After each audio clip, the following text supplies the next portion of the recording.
Content warning. This series contains mentions of mental health issues, suicide, sexual abuse, and other sensitive subjects.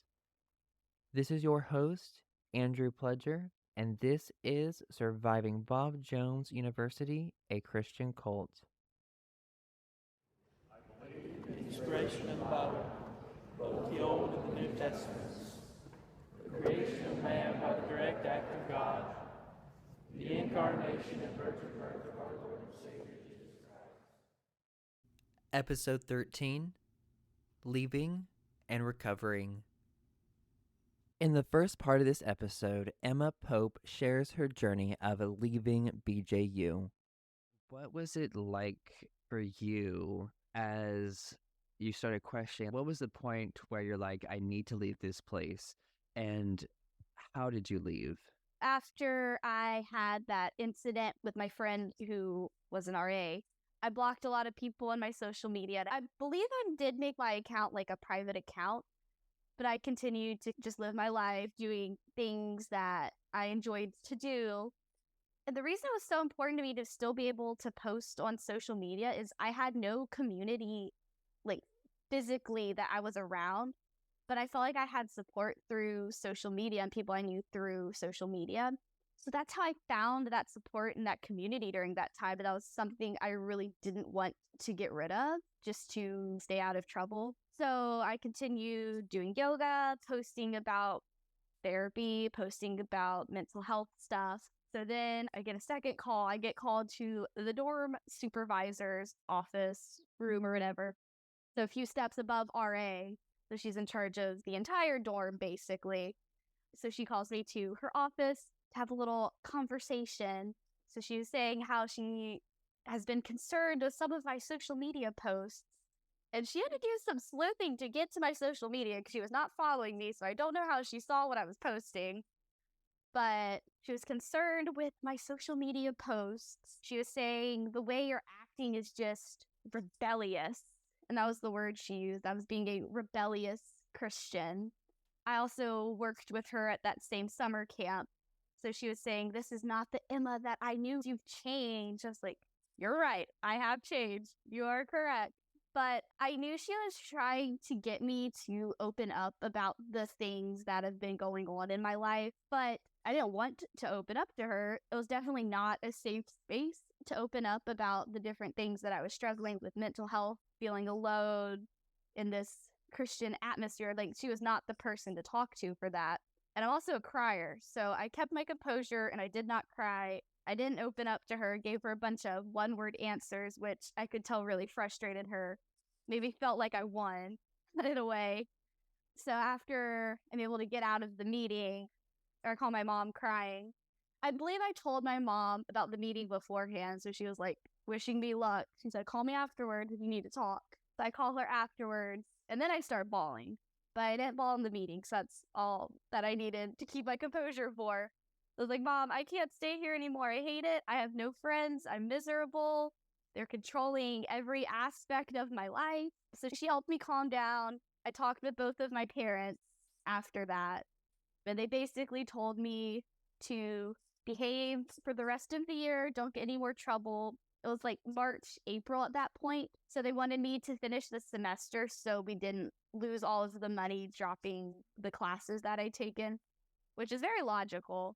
So they told me, behave the rest of this semester, get through the school year, and then we'll help you figure out what to do next so you won't have to return. So yeah, I am just very grateful that I had such a supportive family structure, because I know that a lot of people don't have that who went through Bob Jones, and I am so extremely lucky and so extremely grateful to have had that. I'm so glad you were able to go to your parents and tell them this, and that they were able to help you get through that. So you left after that semester then, right? Yes. And did you tell anyone that was going to be your last semester? And were there any reactions to that? At that point, I pretty much only had one friend. I told her that I didn't know what I was doing at the time, but I told her that I wouldn't be returning and that I'd be figuring something out.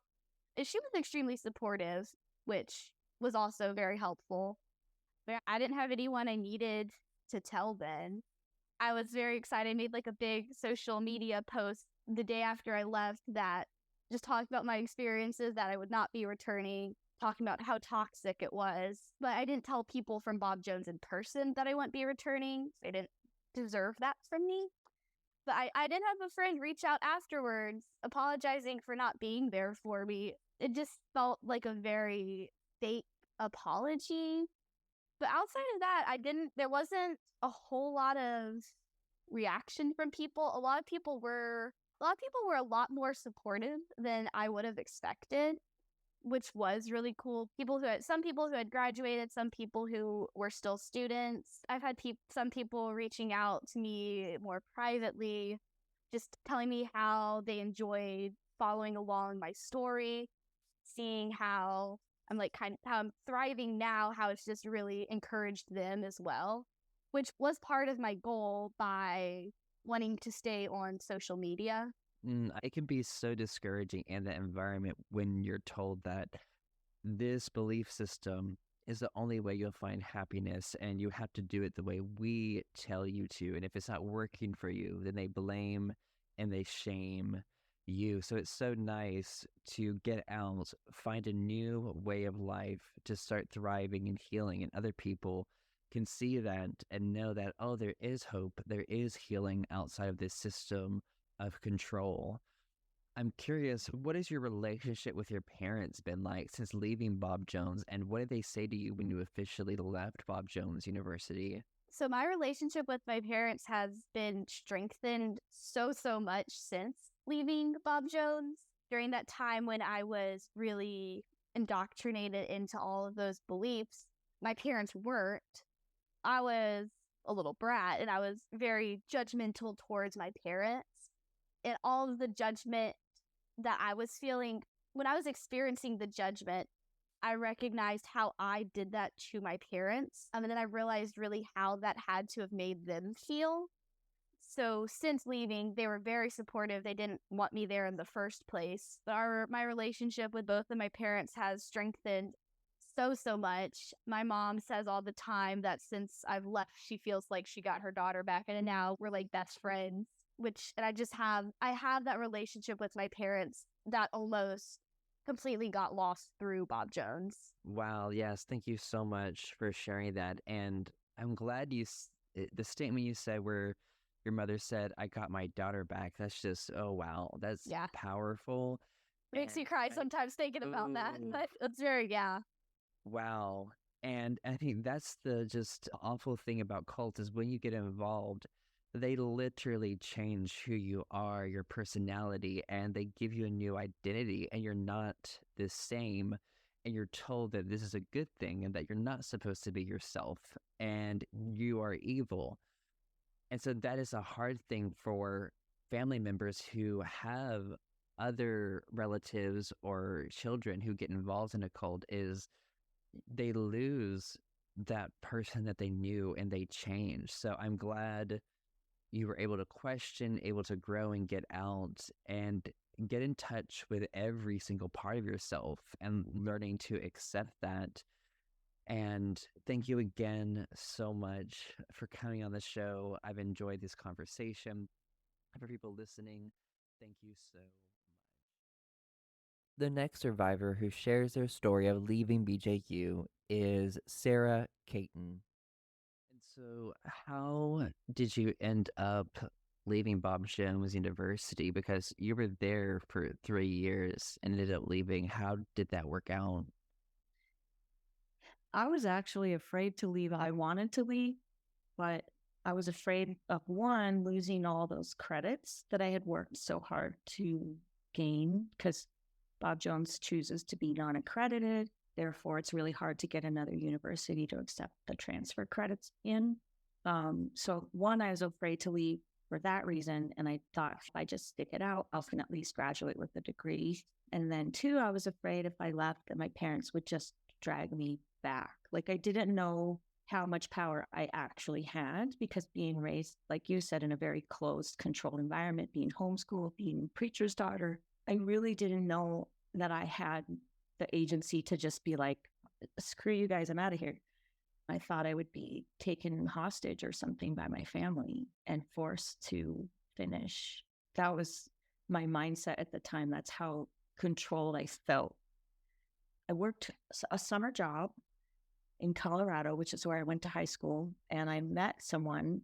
He was an older, much older, like twice my age, abusive man. And he wanted me to elope with him. And I agreed to it, I think mostly because I knew that while my parents would not respect me as a young single woman deciding what to do with her life, they had an extraordinary amount of respect for marriage. And that as a married person, I would be more free to leave and have like agency over my own life. At least that's what I thought. It turned out to be that I just jumped from one controlling situation into another that was also highly abusive. But I also want to say that I think for a lot of women growing up in a controlling fundamentalist environment, we often choose controlling abusive partners. It's just part of our programming in a way. It's like hard to make a different choice. I remember talking to my therapist about being in relationships with people that model the environment I grew up in. And my therapist said to me, as human beings, we naturally are drawn to what we're familiar with, what we know how to handle. And so even though like unconsciously we can seek those things because it's familiar and we know how to deal with it, because I think people can start victim blaming people for being in these situations. And it's not that simple. We don't realize why we're making the choices we're making. That like Yes. coming from our familiarity of environment. Yeah. And like it's not easy like to realize that and break that cycle. I'm sorry that you had to go into another abusive situation, but I'm glad that you're out of it. But what was your parents' reaction when you left BJU, and what was that process like? Did you keep it like secret from all your friends at BJU and just did it last second, or how did that play out? Yeah, so we eloped. I met him in the summer. I went back to Bob Jones that fall for my junior year. It was during that like fall semester that he convinced me to elope with them. But he said, "Oh, we'll just stay in Greenville and let you finish your degree at Bob Jones." And so I made plans to marry him over the Christmas break, but I didn't tell anybody. Like I literally was like sneaking off campus to rent us a house, to go and get on birth control. I had to go to this. I just looked up women's clinic. It turned out to be an abortion clinic. And so when I went to get on my birth control, I like drove in and there were all these people out there holding signs and protesting abortion. And I was afraid that it was going to be some of my fellow Bob Jones students watching me walk into an abortion clinic, even though I was there to get on birth control. Like I didn't know how to do it. You couldn't just go to the Bob Jones Health Center, even though I had insurance that would cover that. There was no way to ask for that. So I was sneaking around, getting everything ready to get married and not telling anybody. And then we eloped, and then I informed my parents and the college that I was now married and I was moving off campus. And it was almost like radio silence. Everyone just said, "Oh, okay." And then because, like I said, they have a extraordinary amount of respect for the institution of marriage, they didn't really say anything. Then basically I only stayed one more semester after that. And I ended up just leaving the school after my junior year. And yeah, so I'm glad you were able to get away, and sorry that you got in that relationship with that person. But as you've grown and have worked on your memoir, what are some important things that you have learned in your own journey? Gosh, a lot.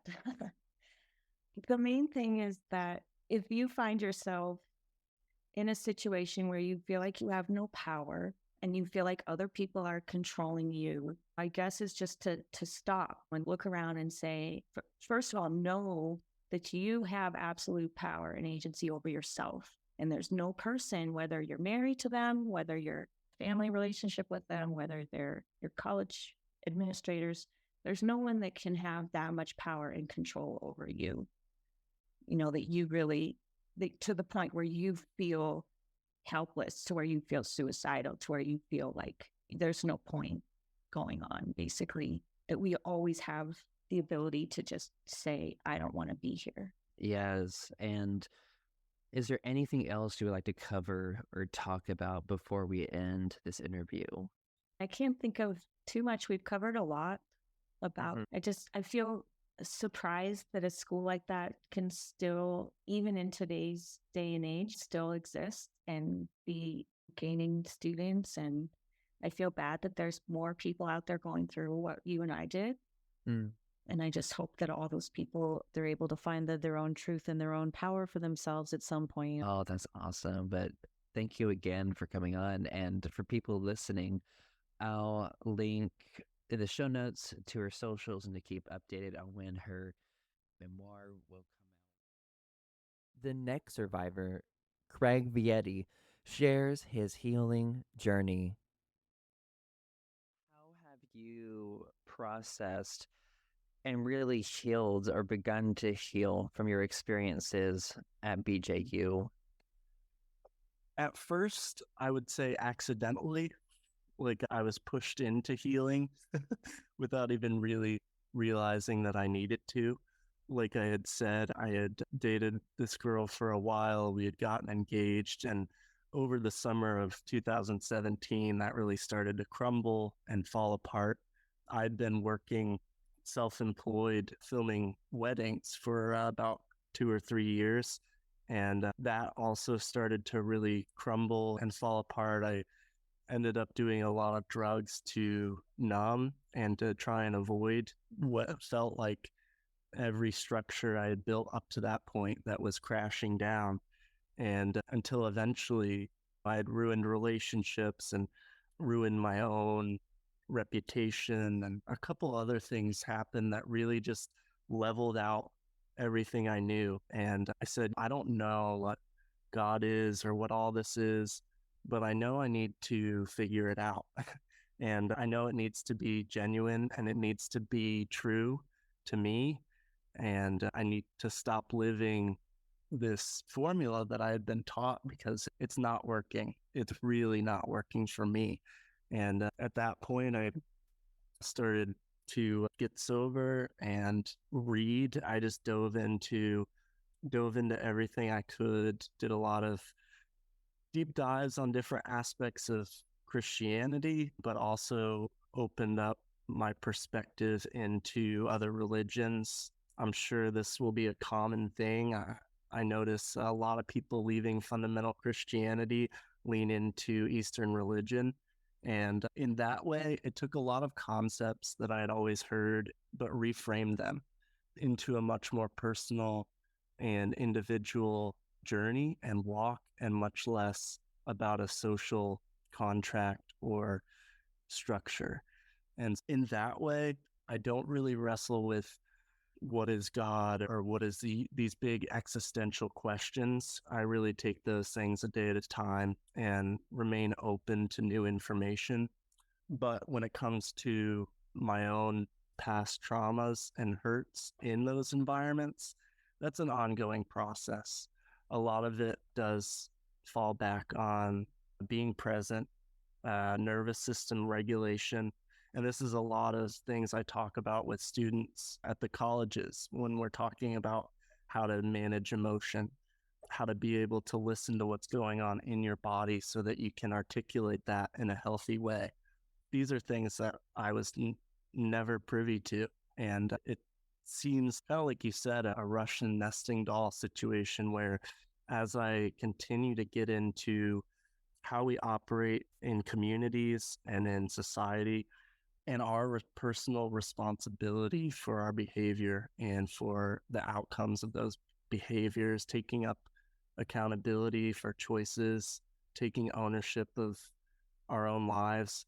These things have been really instrumental. I've done a little bit of work with an organization called Sacred Sons, and they're like in the self-help spirituality sphere of things, which certainly has its pitfalls. but it's been incredibly beneficial in just retraining my brain how to view myself and the world around me and how to treat those around me. I've found great healing in accepting myself. I think that's the biggest one, is accepting fully, like, good and bad who I am, not trying to suppress aspects of myself anymore, but fully owning all I am as a human being and loving that and saying that's good. You're worthy, you're good. Bring the fullness of who you are to this situation, to this person in front of you, instead of, like you said, living in this shame cycle. And there's been real healing in that, connecting with others. I've really developed a strong relationship with my sister. I've one sibling, and she grew up in a similar environment, in the same environment I did, and went to a similar Christian college. And so it's been really good just to bounce things off of each other and have some of these harder conversations about where we've been and things that have happened and how to move forward and how to process those things. Oh, yes. Thank you so much for sharing that about your own healing journey and just learn to embrace every part of yourself. And that is just such an important part of the healing journey, I think.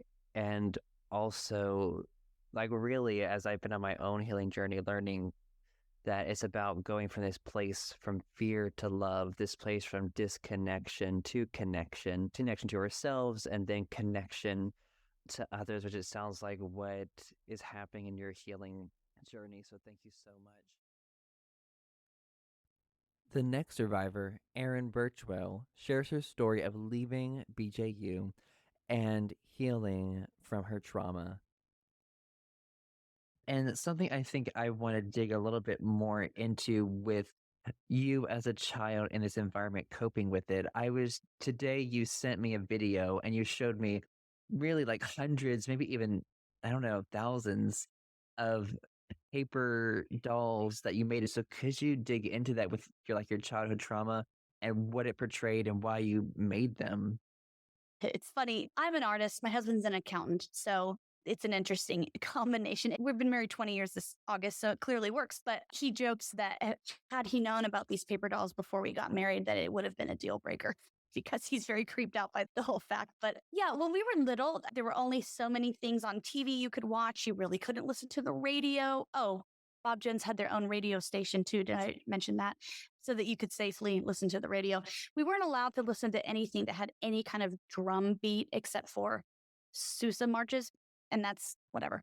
Because it went back to African drums and sexual beats. I believe that Duggar documentary also touched on that. But anyway, yeah. So the entertainment wise, we played outside, we played house, or we were allowed Barbies. I know a lot of people were not allowed Barbies. My therapist now has told me that what I did instead of journaling was I actually drew the world around me. I just thought I was playing when I was little, but I drew more than 1,000, probably a couple thousand paper dolls. And they were just people that I cut out on some of them on notebook paper. But I started when I was in first grade, and my sister and I would play with them for a long time. And I hadn't looked at them in a couple decades. I found them in my parents' attic just a couple years ago. And I thought, oh, this will be fun to put them in a book. And when I started categorizing them about women, men, just for my own sake, to put them in a memory book, I was really taken aback by how scary they really were. So if you look at them, all the men have short hair and sideburns that don't go below the middle of the earlobe. That was the rule. And no facial hair and collared shirts and khaki pants. And it's like page after page of different men in collared shirts, khaki pants. And then women had long skirts and long hair, or it just, the outward appearance looks like a cult, and those were the people around me. And I know now, looking back, that I was drawing actual people that I know. I can say, oh, that was that person. She taught third grade, or this person was in the registrar's office, and this person, whatever. But as a child, I was just constantly observing the world around me.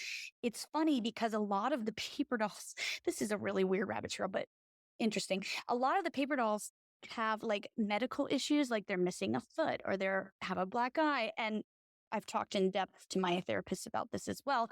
A lot of the entertainment we had growing up was prayer request time at church because, again, we weren't going to movies or You were seeing a Bob Jones play or a Shakespeare play that was cleaned up, I might add. And so people would give these very dramatic prayer requests about injuries and newborn babies being born prematurely. And oddly enough, the paper dolls I drew reflected these really severe prayer requests that would come through our church. But it's just that was my worldview and it was all we knew. And it's crazy to look back at, but there are two pop culture references that I give people who don't understand what I'm talking about. Of course, now this Duggar documentary can be my third. So thank you, Duggars.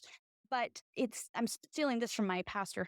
The movie M. Night Shyamalan's The Village, that movie is very much like how we were in this insulated world. Dr. Bob started it because supposedly he didn't want the free thinking, drug touting, sex, rock and roll universities. He wanted a safe place. So we were lied to about the outside world and the other churches because it was a scary woods. So The Village is a really great analogy. And then Kimmy Schmidt, of course, where she comes out of the ground and she goes to New York City and she's lived in a nuclear fallout her whole life and she comes out. And that's what I felt a lot with pop, like 80s pop culture. I don't know 80s music very well, or because we weren't allowed to listen to any of that stuff.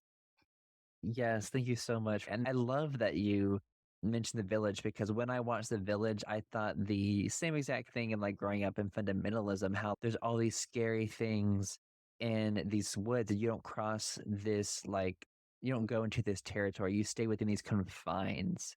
And the last official question, I think, is how has your healing journey been since leaving this environment?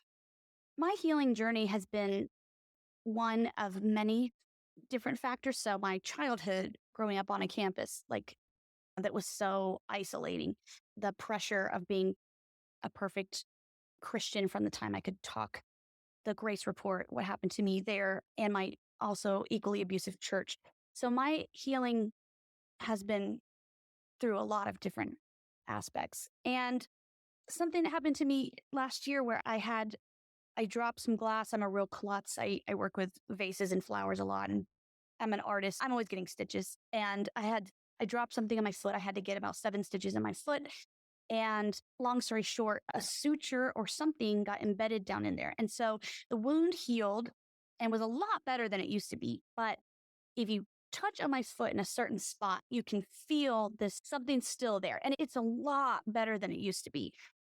But there's something down under there still. And I thought about what a great analogy that is for those of us who've come through a journey, like for me, even the grace reports. I've allowed myself to heal up from my time at Bob Jones, and I didn't address what was underneath the surface, but I managed to go on with my life. And I thought it's way better than it was. It's way better than it was. But then you get a new pair of sandals and it hits you at the wrong spot, or there are these triggers in life. Part of my healing journey really came when the grace report came along, because they allowed me to say, we can go under anesthesia and cut that out and stitch it back up and you'll feel a lot better. Initially you won't, but we can help you get better. We can get that thing under the surface out. So when I was allowed to sit in front of people during the grace report, and they looked me in the eye and they listened to every word I said, and they said, we believe you. And they had tears in their eyes and they cried when I cried. That was so healing for me. Working up to it and getting it out was awful. Digging around for that, whatever in your wound, it was painful. And the recovery after that was painful. But now it's hard to imagine that I would have not done that. And so the grace report was a really big moment for me to say, you know what, I'm getting it all. Let's get it out. Let's just get it out and let's feel better later. So when I was able to start that process, I felt a lot better.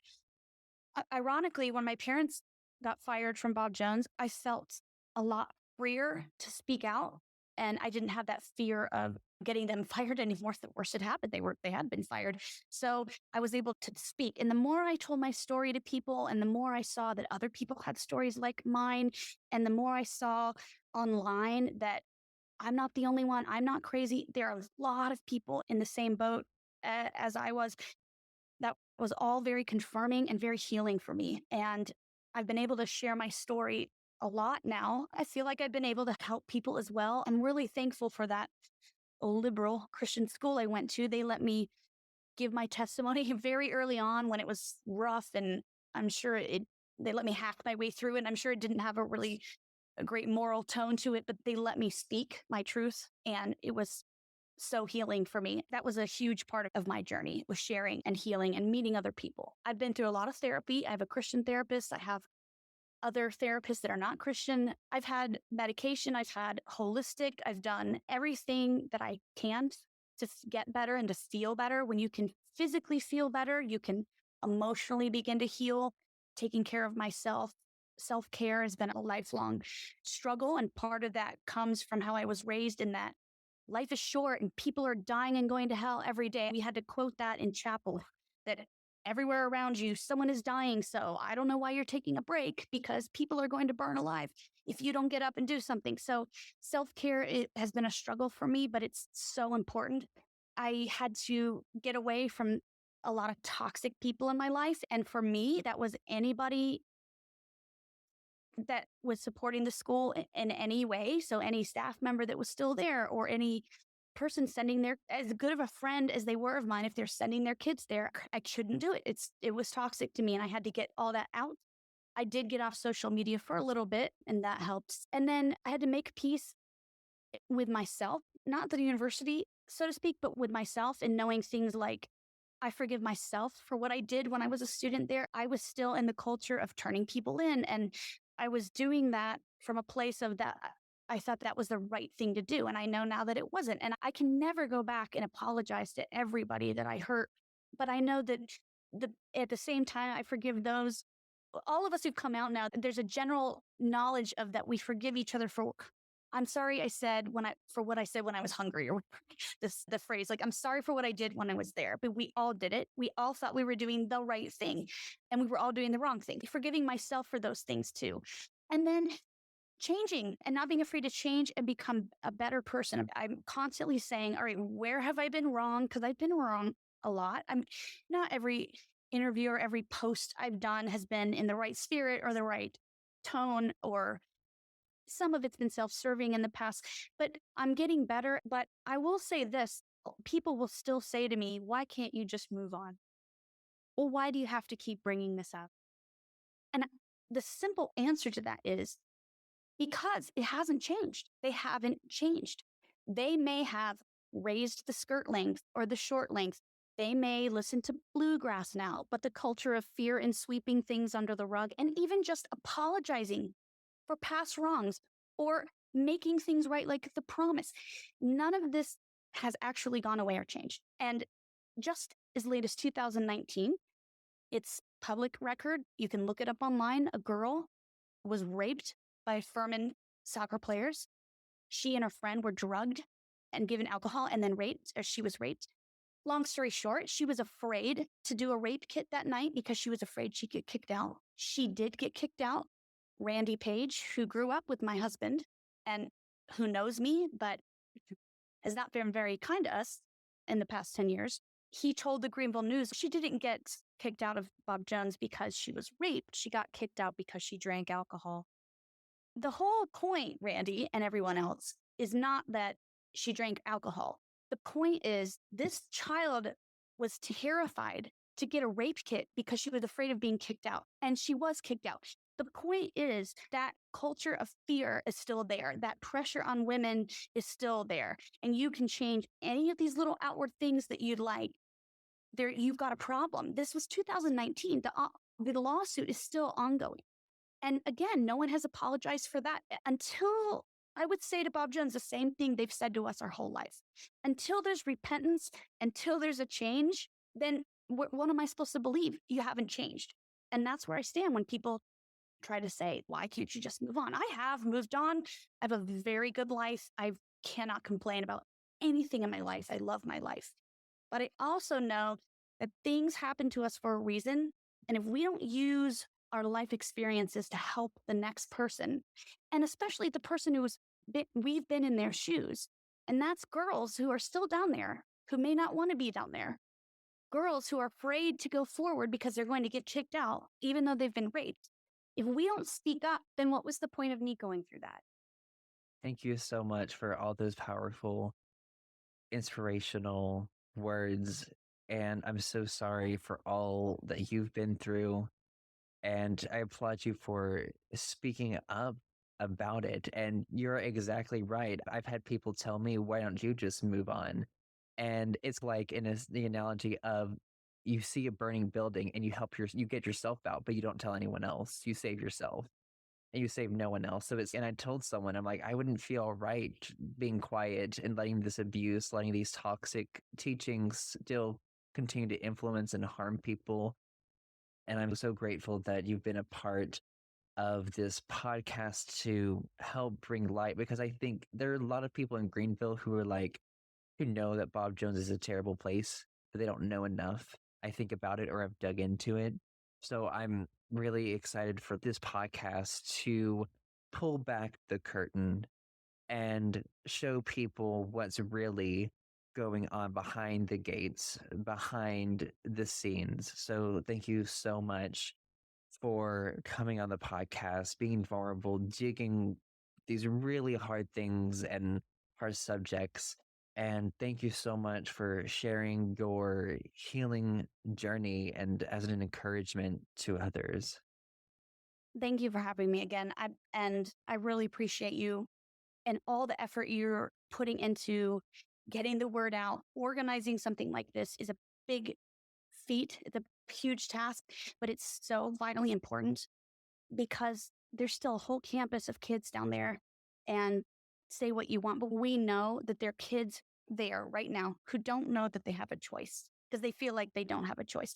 Their churches will disown them. Their parents won't pay for a penny for them to go somewhere else. They don't think they have a choice. And like you said, with the burning building, it's still burning. It may not be burning on every floor, but it's still burning, and there's still people in the places where it's burning. And again, until I see these huge, gross atrocities apologized for and corrected, I will not believe that place is better.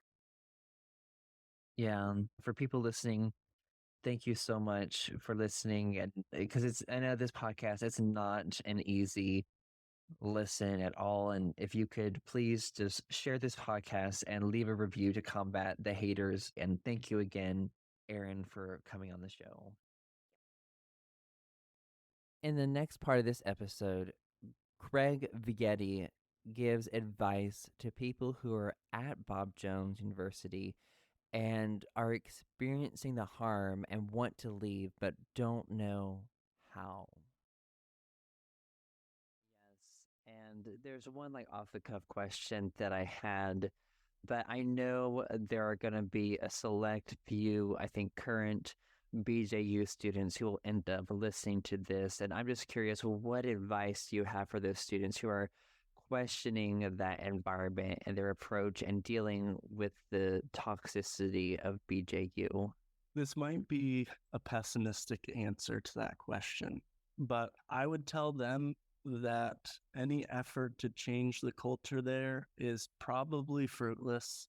Don't try, because the way that they operate is so deeply ingrained in their history and in their present that I think, and actually I know there are many on the administration that would rather see the school die than see any meaningful change. And so if you're a student, keep your head down, get your degree and get out. Try to find people off campus that aren't associated with Bob Jones who you can befriend and spend time with. A lot of my healing came from just living in Greenville and getting to see Greenville outside of Bob Jones. Maybe do some mushrooms if you get a chance in a safe environment, and be open to flipping that mirror that we push onto the culture and taking a look at the things that you were taught, the things that either you were raised with or you were presented with at the school, and look at that through a critical lens and be willing to hear other perspectives. I think that's a big one. You might have a lot of people in the middle who oh, I know there are people who had it bad, and then there are people who had a wonderful time at the school, and then there are a lot of people in the middle that things were bad, but they weren't too bad type of folks. And I would say go listen to the stories of people who had it really bad And know that's a reflection of the school as a whole as well. They like to tout all the good things, but even on campus, but really be willing to hear people out and listen to people who have a different perspective than you. It will expand your world big time. Yes, such wonderful advice. And I do agree with your pessimistic take that you can't change it. And it was funny because before I was expelled from Bob Jones and like completely left that environment, a mentor that I had there was like, don't go on the outside and throw stones at the castle. You should stay on the inside and try to change it. And I didn't say anything to that. But really, as I've left, I've realized that abusive people, abusive institutions will not change. And we shouldn't have to sacrifice our well-being and our safety to stay in harmful situations and try to change them. And so I think one of the most powerful things I think that we can say to people in that environment is the most powerful thing you can do is walk away, because a cult is nothing without its followers. So for me, I think getting people to leave and not participate, and that's what's going to bring that system of control, that cult, that's what will end it. And I think what's incredible is you can't be honest in that environment anyway. So when you're a survivor and you leave, you can openly speak about it. And other survivors or even people still in that can listen to you. And that's another thing, is like when I publicly left, but like when Bob Jones, when they cannot control you anymore, they try to control how other people see you. Oh, yes. Yeah. And just that clear abusive tactic right there. Yeah. Yeah. It's a common tactic that cults use. There's smear campaigns that happen, and because they don't want you to listen to those outside perspectives, they don't want you to listen to anyone who has a different opinion than they do or views that they do. You are a threat to that conformity, to that control. So they have to control how people see you and keep them away from you. And that's what I noticed when I left. And it was very telling. It said a lot more about them than it did me, honestly. Yeah, because you're telling the truth now. And not that you weren't before, but the quote that's been bouncing around in my head this whole conversation, and I really want to leave you with, I think it's wonderful what you're doing with this project. I think you're going to strike a nerve with a lot of people, and I think that's going to be a really good thing. And I forget who it's attributed to, a few different people, but the quote's something like, if it can be destroyed by the truth, let it be destroyed by the truth. And keep telling the truth, Andrew. And I really applaud you and admire you for creating this platform for others to share the truth of their experience as well. I think it's needed, and it's healing, and it's going to do a lot of good. Yeah. Oh, thank you so much for saying that. And yeah, and it's like in that environment, you cannot express what you're experiencing. You cannot express or criticize the school. So it's been an incredible opportunity to now be on the outside. I've done a lot of deep dive into cults, coercive control, and therapy in my own journey. And I know I've had the past year and a half, I've been forming a lot of thoughts and a lot of things about Bob Jones and a lot of insight. So I'm excited for this podcast, and thank you for all that you contributed today with your story. And I learned so much more now at the end of this, but thank you so much for coming on the podcast and just being open with your experiences and speaking your truth. Thank you, Andrew. Awesome. This has been really great. Oh, thank you so much. Yeah. And then, for people listening, thank you so much. And please leave a positive review and to help the podcast and help reach other listeners. And please share the podcast with people you think would enjoy it. And the last interview on this episode is Erin Birchwell.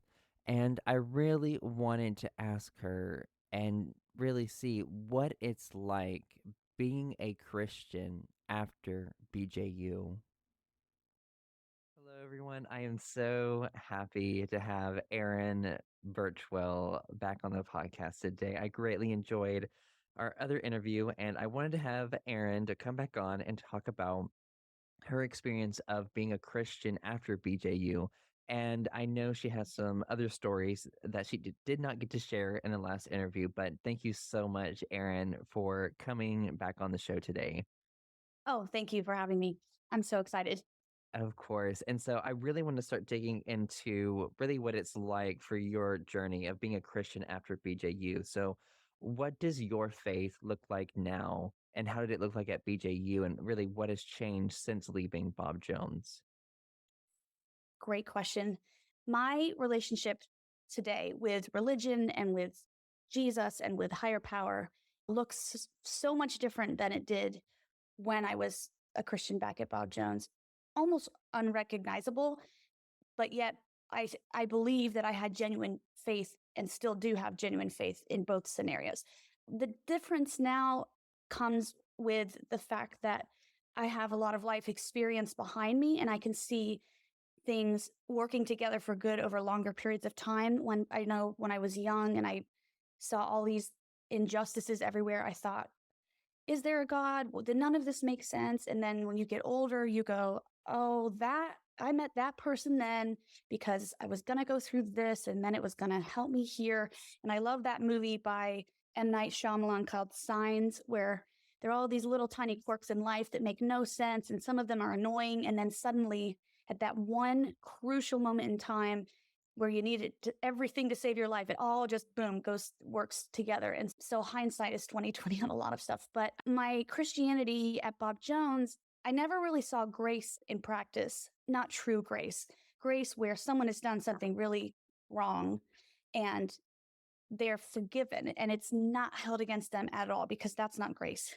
How we grew up, if you made one mistake, even a minor one, that could cost you teaching Sunday school for the rest of your life. So you couldn't mess up. So you could never come clean on anything you needed to get. My religion looks different in that regards. I had to learn to not judge others, but even harder than that was not judging myself. I didn't realize how much I judged myself, not necessarily on everything spiritual, but on outward appearance, things that had always been pointed out about others to me, like her dress is too short, or she's listening to that, or she goes to that church.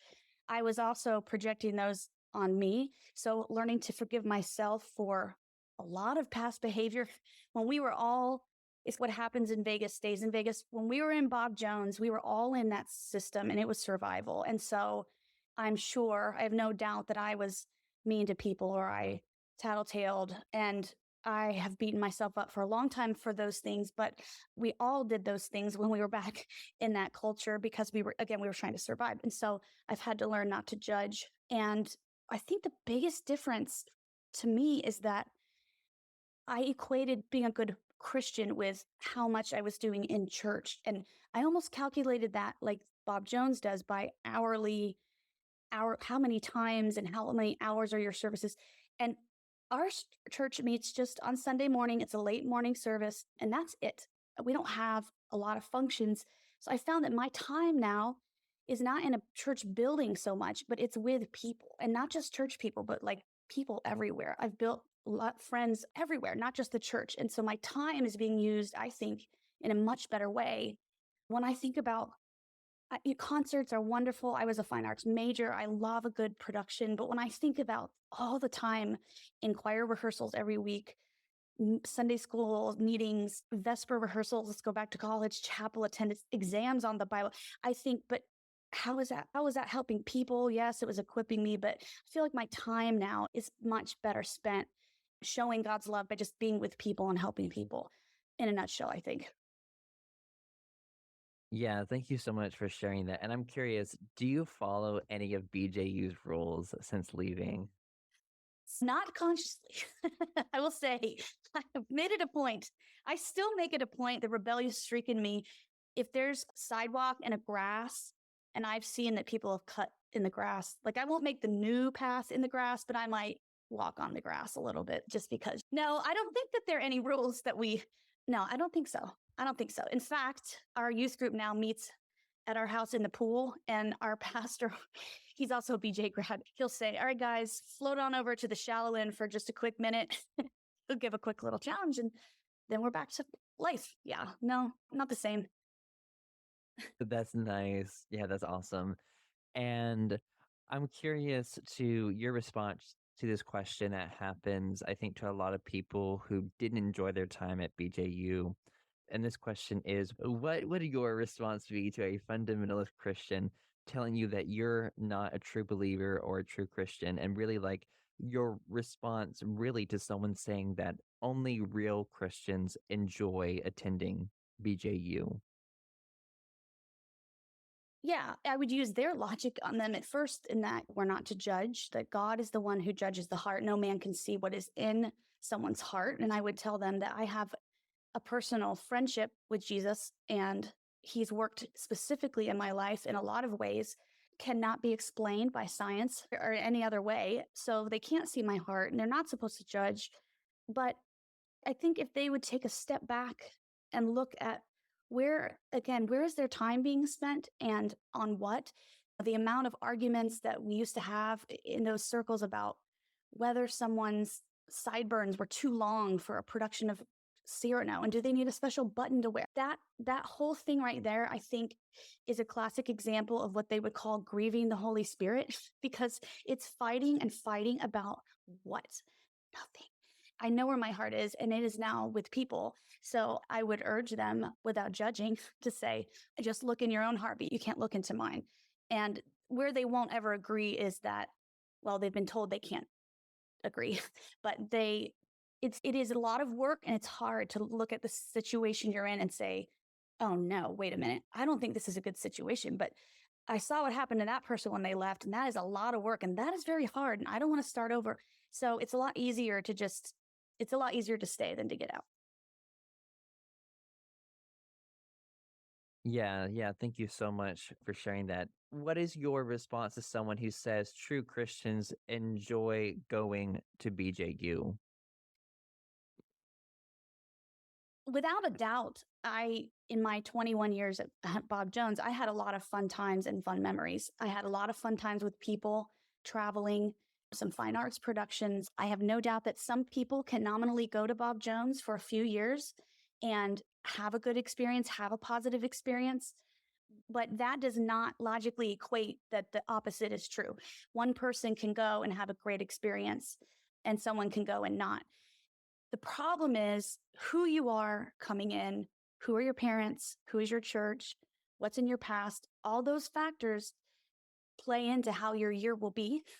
And I would argue that anyone who stayed there beyond grad school and has heard about the Grace Report and all the stories that have come out, and has heard about all the other things that have happened, and then on top of it, the rape in 2019, and they still stay. I have a problem with that, because I feel like that's willful ignorance on that note. But of course, it's possible to go and have a great time. And I have faculty kids who grew up there that still associate with this school and have seemed to have forgotten a lot of the bad stuff, and that's their choice. So a lot of people, you can go and have a good time, but staying many years and supporting a place, knowing what's happening, is, I think, a different scenario. Yeah, thank you for sharing your insights on that. And then, what is your opinion on the statement that fundamentalist Christians like to say, which is, we are doing what the Bible says, and what the Bible says is the truth and never changes? Yeah, that one makes me laugh a little bit, because we were told it never changed. The truth never changes. And that's why we had to listen to, in as late as the year 2001, music that didn't have a drum, because God doesn't change. Our skirts had to be below our knee because God doesn't change. And now all of that's changed on campus. When you put out an absolute like that, you're just asking for trouble, and they just don't seem to get it, that people are going to pick that apart. Yeah, God doesn't change, but clearly society changes, and culturally, look at the Old Testament and the New Testament. Obviously, that has nothing to do with God changing, but we change.